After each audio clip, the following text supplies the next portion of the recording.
Hey, Cypher here, and wow, this was a good movie. It's not only good because of its historical storytelling, but what that storytelling brings to our understanding of the conflict. This is a rare gem that actually teaches us something about history in a way that most Hollywood films completely fail at. And it is on fairly mundane fare for Hollywood, a World War II battle. Yet somehow it goes well beyond pretty much everything else in this genre in interesting ways, including the previous movie on this very battle. It's not perfect, of course, but Dunkirk is better than most. Funny enough, there are a lot of pitfalls in depicting this battle that could have easily hurt the movie badly. When the British declared war on Germany in 1939, there wasn't any military action immediately. For about 8 months, the Western Front remained without a single major battle. France and Germany were essentially in a big staring contest. American newspapers, reporting on the outbreak of the war, started calling it a phony war. "'Cause America's getting bored and why aren't they shooting?" Now, it's not like fighting wasn't happening. There was a failed offensive into Germany, Poland was duking it out, and the Allies were fighting an intense campaign against the Axis in Norway. But the scale was tiny in comparison to World War I's opening warfare. It was a strange situation that allowed the British and French to start moving their troops into and around France's frontiers. They were all set to fight this out defensively like it was World War I. Just with better defenses like the Maginot Line. But Germany had a better plan. They saw the battle lines and went, "Ha! Nope," and happily drove the brunt of their invasion of France around the heaviest defenses as quickly as possible. Newspapers called it Blitzkrieg, or Lightning War. They outflanked the Allies and took France with ease. With Germany encircling British forces and pushing them to the sea, the British had to face imminent loss. The Allies fought their way until surrounded in the northern city of Dunkirk. A full-scale evacuation began, and it was expected to go badly. Churchill wants 30,000. Ramsay's hoping we can give him 45. There are 400,000 men on this beach, though.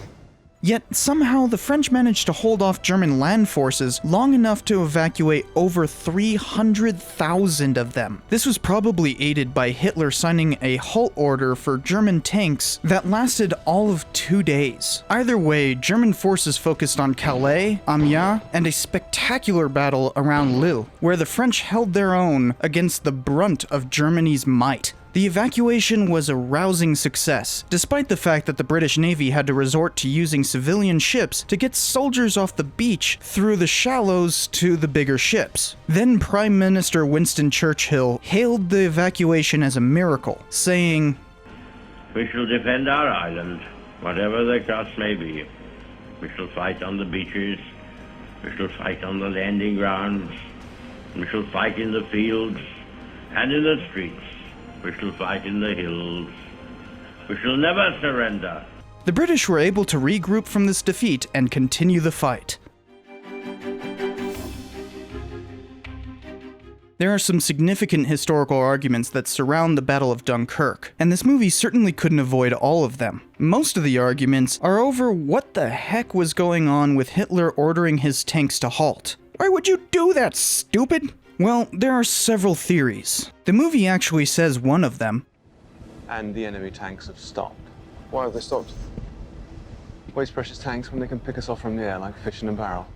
But the Germans might have overtaken the French position if not for the halt. So there are a few other theories. One is that the Germans simply needed to regroup after having pushed so hard for so long. The other is that it was Hermann Göring who asked Hitler to halt the ground advance so that the Luftwaffe could take some glory. The answer isn't clear though. Finally, there has been significant confusion over the role of the little ships. For the most part, these civilian vessels were sailed by naval personnel. There were a few exceptions, but this was mostly done by the military commandeering civilian ships. An often heard misconception is that these vessels were piloted by civilians as a whole, or for the most part. And this misconception historians keep on having to disprove. It is also true that the vast majority of evacuees came over the docks, not by small boat. Less than a third made it out directly off the beaches, with a good chunk of those getting in naval boats directly. Some arguments have been made by historians over how miraculous this battle was. A few have gone so far as to say if the Germans had captured the expected 90%, Britain would have been able to recover rather easily. The battle is here. What the hell are they saving them for? The next battle. The one for Britain. This is pure supposition, and it clearly seemed miraculous to all involved. Here in pictures is the triumph that turned a major military disaster into a miracle of deliverance. But the film doesn't need to address this last point in the slightest. Christopher Nolan, the director of this film, clearly did his research too. They even filmed on site. No joke. That's actually Dunkirk.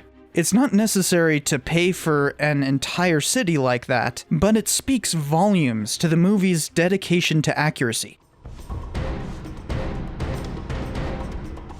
Something that a lot of battle movies do is that they make fictional characters to follow through the carnage. Instead of focusing on a particular hero or a platoon of guys, they choose a bunch of random characters to show the different aspects of the battle. So every character in this film is not directly based on anybody. The pilot is clearly based on Al Deer, and the naval officer on William Tennant, who became known as Dunkirk Joe because of his role in this. But both of these people do things that were different from the real deal and are not directly named after them. By doing this, Nolan can tell the story by land, sea, and air. It is a standard conceit that helps make a coherent story out of the craziness of a battle. But there is something that Nolan does that is the opposite of that intent. He chooses to disorient his viewer in a unique and powerful way. The story unfolds out of sequence. Sometimes, things happen that took place before the previous part. It's like Pulp Fiction in World War II, man! But this is purposeful. I was positively floored when I realized it. They are showing it like it is a collective memory, all jumbled up because of the trauma. You know, how history is made. I mean, wow!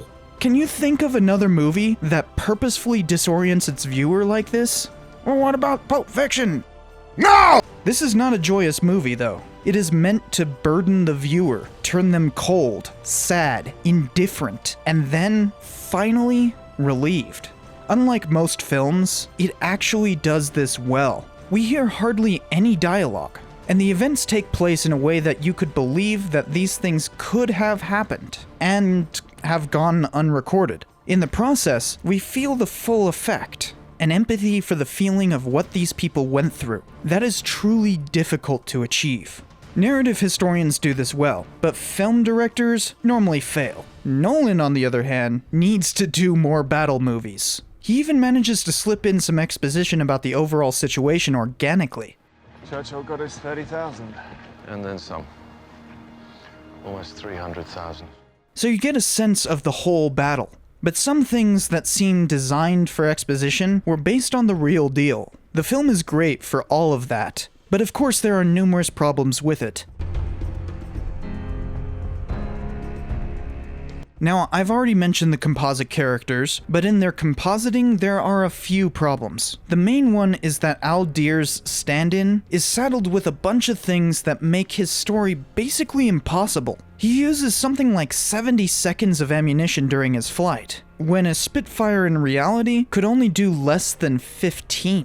Next, he lands on the beach, when his real-life counterpart landed in the water adjacent to the beach. Now, some people have complained that a plane can't glide that long, but Spitfires could do so for miles, so that's actually quite accurate. But him landing on the beach is meant to show him getting captured by Germans. But Spitfires would not have been able to land on sand like that. The landing gears would have sunk in too much and it would have crashed the plane too hard. Plus, Deer himself was actually evacuated. Also, he didn't shoot down a German as he was crashing because he was shot down. It's not a big deal, but it can pull you out of the movie when you realize some of these things. What is a big deal is the way they show the docking situation. At one point, Tennant's character talks about the tides and how only one ship can dock at a time. This is false. You can clearly see multiple ships docked at a time in actual photos of the evacuation. The tides were negligible because those days were overcast and barriers had been erected to support the evacuation. So these harsh waves you see them fighting is just not true to life. But this serves another purpose that is even more inaccurate. The small ships are way overemphasized in this. As I said before, scholars have tried to stop the myth-making in the past, but people just want to see the story of this relatively minor part of the evacuation. But luckily, Nolan did it in a way where the viewer is purposefully disoriented, so it may not push the myth too much. Ultimately, these are the only inaccuracies that affect the proper narrative, and they are fairly minor. So I figured I'd say some really nitpicky things too, just because I can. First, Dunkirk itself is not sufficiently in ruins. It was filmed in the real place, so it's not like they could just demolish buildings to make it look like 1940, but yeah, it looked way worse off in real life. Next, we never see any colonial troops. There were several companies of Indians for the British, and much of the French forces protecting Dunkirk were colonial troops. They'd be really easy to spot, since they would be darker skinned, but the confusion of the situation might mean that we simply couldn't see these troops in view. Now for the even sillier concerns. At this point in time, Me-109s, the German fighter planes, weren't painted with yellow noses, but this is done to make them more noticeable to the viewer. And finally, there is a French destroyer used instead of a British one for obvious logistical reasons. So in all, there was hardly anything to worry about, and the story's purposeful disorientation alleviates many concerns. Nolan hit this out of the park. No wonder he's been working on it since the 1990s. What? Yep, he's been putting this off since before he made his most famous films. Well, let's hope he doesn't take 2 decades to make the next. Focused on Calais, Amiens, how do you say that? Amiens? Amiens? Amiens? I don't know. We will fight them on the beaches, we will fight them at the sea, we will fight them by the river, and I will be, I don't know. This is pure supposition, if not alternate history,